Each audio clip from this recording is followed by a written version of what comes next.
There we go. Hey, everybody. Welcome back to Data Mastery, the Marketing for Modern Growth podcast. We are so glad you're here today. This is going to be a really great episode for you. I think you're going to love it. I'm Jay White, your host. Along with me is Jason Reno, my partner in crime. Say hello, Jason. Hey, Jason. Very funny. Very funny. It's getting late in the day, folks, so we're all a bit punchy. I've been on Zoom calls since like 8:30 for like 6 hours. We've been on straight calls here. all day long, literally back to back. I've seen Jason's face more than I've seen my wife's face today. So, but anyway, hey, this is really going to be cool. But first thing I wanted to just remind you, please like, subscribe, hit the bell, bookmark, whatever it is that you can do to make sure you have access to this podcast whenever you want it, because we've got a lot of stuff already in the pipeline and we've got a lot of stuff to come, including today. And we just want to make sure that you're there front and center for all of it. So make sure you do what you have to do to get Data Mastery right front and center with you. And we're going to be providing top quality, grade A content to you every week. So today, something kind of interesting happened in the last couple of weeks, and you may have been a part of it. If you didn't, you probably heard about it if you're in the marketing landscape. Guy by the name of, what's his name? Alex something or other. Is it Hormozi? Yeah, I think that's what it is. I think that's how you pronounce it. No, seriously, if you've been in marketing, you know who Alex is. He's pretty much the top dog right now. He's got a great approach to marketing strategy, and he's got a company called acquisition.com, which is going great guns, and he delivers a ton of free content. Well, a couple weeks ago, you may have been on it, he did a Saturday afternoon live presentation webinar, and I think maybe over 500,000 people tuned in, something like that. Was it that many? Yeah, it was just unbelievable. There was a whole wall of people behind him on all their Zooms. Like, I mean, they were literally just stacked up. But anyway, Alex delivered this a couple hours of great content, launching his new book called $100 Million Leads. Not Offers. Offers was the first one, right? Yes, I believe so. This yes. is $100 Million Leads. And he provided a ton of great content. Well, one of those things was the book itself in audio form and whatnot. Jason was listening to this a few days ago, and he sends me a Slack, and he's like, dude, you will not believe what Hormozi just said in his book. And so we got to talking about it, like, we got to do a podcast on this. So without further ado, I'm going to throw this over to Jason and let him fill you in on what Hormozi had as an integral part of the marketing puzzle inside his book, $100 Million Leads. So Jason, go ahead. Yeah, I appreciate that, Jay. I don't know exactly how the chapters are broken out. If you're reading the book, listening to it, I'm doing it through his podcast. So I'm listening to him as part 5 and 6. Part 5 is cold outreach. Part 6 is running paid ads. So it was in part 5, the cold outreach, that he started hinting at using data, where it's, hey, jump on the contacts on your cell phone, call everybody, your parents' friends, your friends of friends, is your kids on a baseball team? Like, take that warm influence, that data that you already have, and you start leveraging it there. And then he starts touching on buying data. So if you don't have data, you can now start purchasing data. If you're a local business who's a local plumbing business, you can start purchasing data on homeowners, people that have recently moved into their home, people that have lived in their home for a certain period of time. So that way, once you start marketing, you can really hone in on who you're marketing to right from that cold outreach. Start sending out, by list an email list of all the homeowners in the area, and start dripping them with an email campaign, where really the only cost is the cost of the list and the cost of the email software, which is pretty nominal in the scheme of things, rather than before you even start getting into paid ads, which I thought was cool, where he was just like, hey, the more data you can start putting into this and leveraging, and, not to quote him, I don't have a photographic memory like that dude, but he even says how, kind of pokes at how cheap and easy it is to get data, and most people don't even realize it. Hence why we're here. Yeah. And then so that, go ahead. And I was just going to say, that was the cold outreach, and that was kind of the tip of the iceberg. But then when he jumped in to the paid ad. So once, his theory is you do the cold outreach, you start generating a little bit of revenue, and then you start reinvesting that into paid ads. So then now you can scale. But right off the bat, he starts talking about leveraging customer list, client list to plug into these platforms to start creating lookalike audiences. So you can allow the platform algorithms, whether it's Facebook or YouTube or wherever you're running your ads on, to skip ahead and quickly find your ideal customer sooner. So he mentions, taking a list of your past clients. And if that list isn't big enough, take that list, then a list of your best potential leads that might look like your best clients. If that list isn't enough, then go buy a few hundred more people, because most platforms, I think Facebook's like 1,000, Google and YouTube's around 1,000 or 1,500 are the minimum list sizes that you need to start creating lookalike audiences. And not to quote him, but he basically was saying that do whatever you have to do to get to those minimum list sizes, because running ads right off the bat with lookalike audience, in his, I think he even throws out an exact percentage, performs X amount of percent better than just trying to run cold traffic. And I mean, he talks about how you can layer, which is, something we preach too. You layer a lookalike audience where Facebook says, hey, find people that look just like them, but exclude people under 25 and over 65, because none of your clients are going to be under 25. So now he talks about taking the data and layering the targeting within the certain platforms, which is, exactly what we're trying to, open people's eyes to on this podcast, is actually using the data. I'll stop there, but then we can touch on retargeting for a second, in case you have anything to throw in there, Jay. Yeah, well, first of all, I mean, to have a guy at that level talk about the critical importance of data and using it properly in your business is phenomenal. And that's what got me excited when you were telling me about it, because I'm like, he's talking about what we do. He's talking about, like, dude, don't even try to buy like a list of 100,000 or 200,000. He's like, just meet the freaking minimum and just start running ads off of that. And then what I loved about it too, and what people don't realize, is you can layer list. Like, it doesn't have to be like, if your perfect list isn't there, then layer your top prospects with your closed clients. I mean, you can, and that's exactly what we do when we're working with clients. We plug in data to the tune of hundreds of thousands of, data points coming in, or customer profiles, but then we segment them out. So you can have 10 or 12, you can have 100,000, data points live streamed into your ad platforms and have them segmented out depending on the keyword that they search. So now you can get real finite with your messaging and everything. And that's exactly what he's talking about. Too, is using, if there's any additional data within those different data lists that you're utilizing, make sure to include those as well. And we talked about that on the previous podcast, but customizing. If you know the last name or the first name or the company name or the job title or the guy's dog's name, whatever it is that you can include in your emails, your cold outreach, your ads, however you can customize those, so somebody feels like you're talking to them directly, not just part of this group that you're trying to reach. It makes a huge difference on the ads. And that's what he touches on, as well as the personalization. And that's another thing that the data allows you to do. Now, there was something you mentioned in the first part about, in the cold outreach, about him suggesting buying data, right? I have done this in the past for my own outreach, for my own products and services that I have marketed in the past.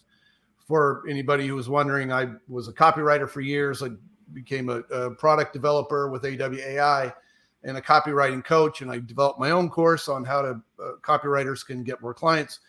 And I would buy data lists to try and market to this group of people. Now, what I always ran into, though, was I would get bad emails. I would get bad data. I would get people that would email me back and say, yeah, this person hasn't been here for 6 months or a year, or even this person died last year, and yet I had their name on a data list. Now, how do we get around getting old, outdated stuff like that, and spending good money for it?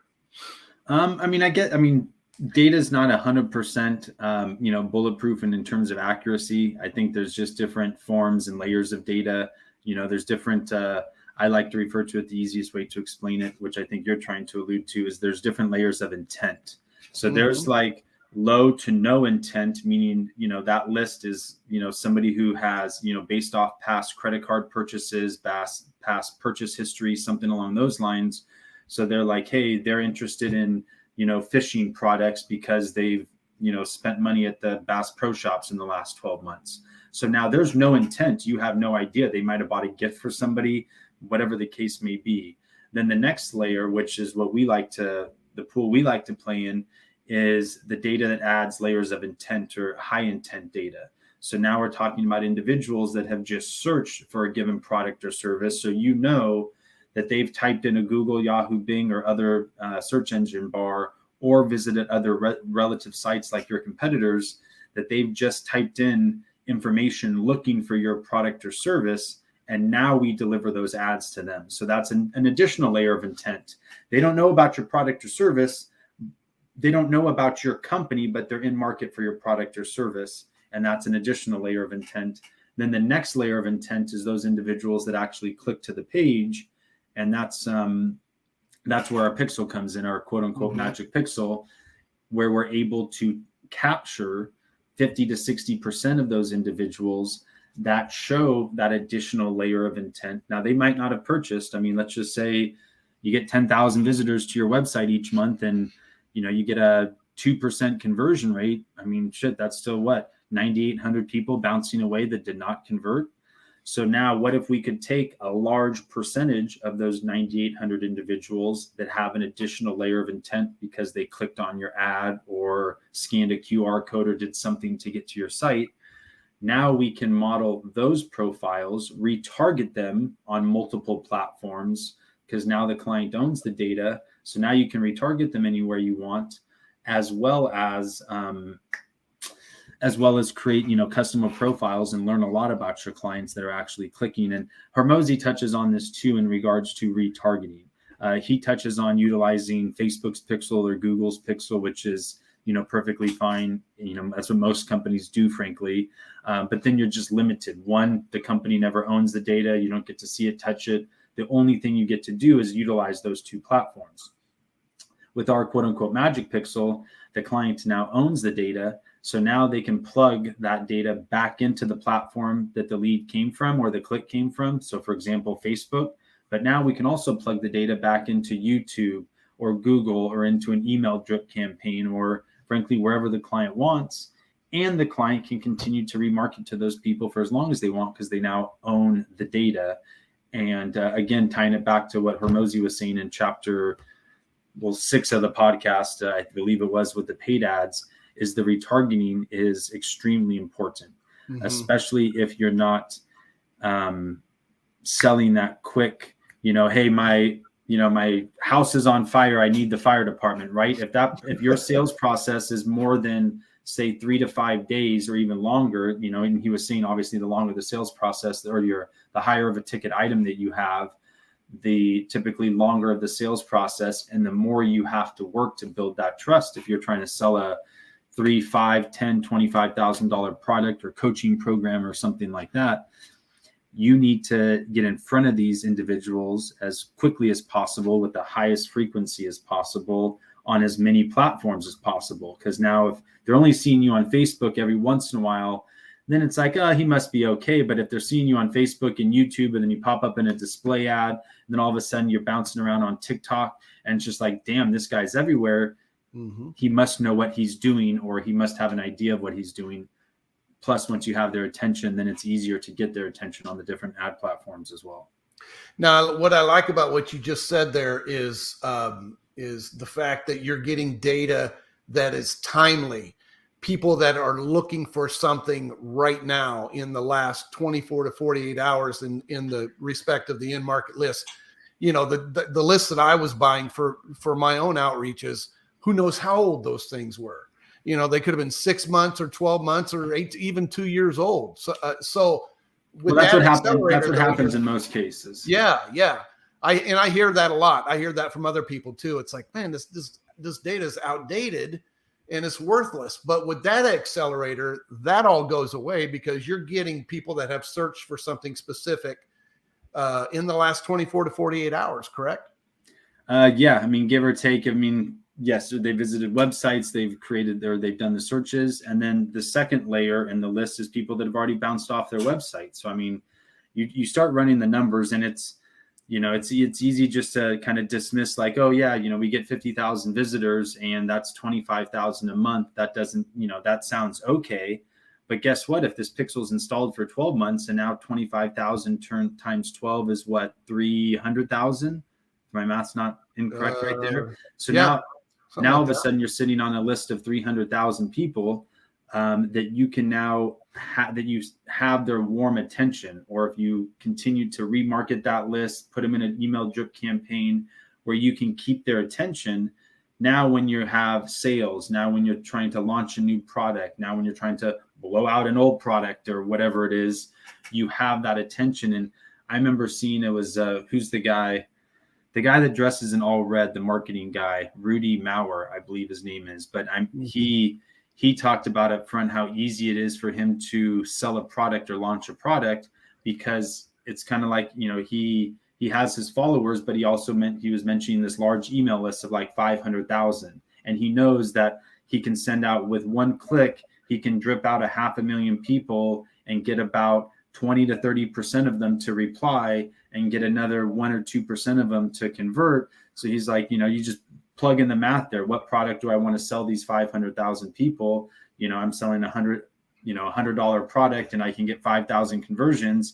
He's like, now I can just, find different cool products, plug it into the list that I already trust, me, and I have their attention. And it's printing money. It's the power of data. Yeah. It sounds stupid, but you're just cutting in front of your competition consistently. Yeah. You're just, hey, your competition's over there like, hey, where am I going to find my next client? And we're over here like, we got a shit ton of your next clients. Let's go start serving them some ads. All right, man. Well, anything else you want to add before we wrap up today? No, I think that's it. Yeah, I think we touched on some good points here. And again, hopefully we're just continuing to open some eyes to people and on exactly what they can do with data. There's so many possibilities, whether or not, our business is the right fit for them or not, whether they're local, whether they're national, regardless. If you're marketing, if you're in business, if you're lead generating, figure out a good data source, find a good data source and leverage the shit out of it. Don't be happy with just plugging your data into one place. I mean, if you're running a business, there should be at least a half a dozen ways that you can plug data into if you really get creative and open up your mind to it. So there you have it, folks. I mean, it's not just us preaching the value of data. It's one of the top names in marketing literally right now who is telling you the same thing. Get good data and leverage it to the nth degree, and you will find success. So I appreciate your time today. Jason, thanks for sharing that with us. If you want to check out Alex's stuff, and this is just a free plug because he's given so much to us as far as free value and great value, Google his name, $100 million leads, and you'll find a place where you can download that book and read it for yourself. So yeah, we'll be sure to I'll drop a link when we post this to acquisition.com and stuff, where you can get all this free stuff and download his book, and a link to the podcast that I was referring to. If you guys aren't listening to Hormozi and his podcast and his, everything he says isn't gold. I mean, the guy's not perfect, although he's really, really smart. But I mean, you can listen to a 30-minute podcast and get at least 2 or 3 good ideas to head into the office with, and start making improvements on your own business. Now, I'm gonna tag him on Twitter when we post this, so he's gonna listen to that last part and he's gonna come after you, man. By the way, Alex, it wasn't me that said it. He was the one that said everything wasn't gold with you. I'm saying there's a lot of gold nuggets. You just got to pick out the ones that relate to you and your business. But we definitely should tag him on Twitter, obviously. Yeah, absolutely. We are. That's one way to get in front of your top level clients, is to piss them off. So there anyway, all right. I appreciate it, Jason. Thanks so much. And thank you for joining us today. Tune in next week. We'll have another brand new podcast for you. We're already working on it. We think you're really going to like it. It's going to answer one of the biggest objections we get when we get people on a call telling them about data mastery. So until next time, I'm Jay White. This is Jason Reno. Thank you for joining us, and we'll talk to you soon. Take care, everyone.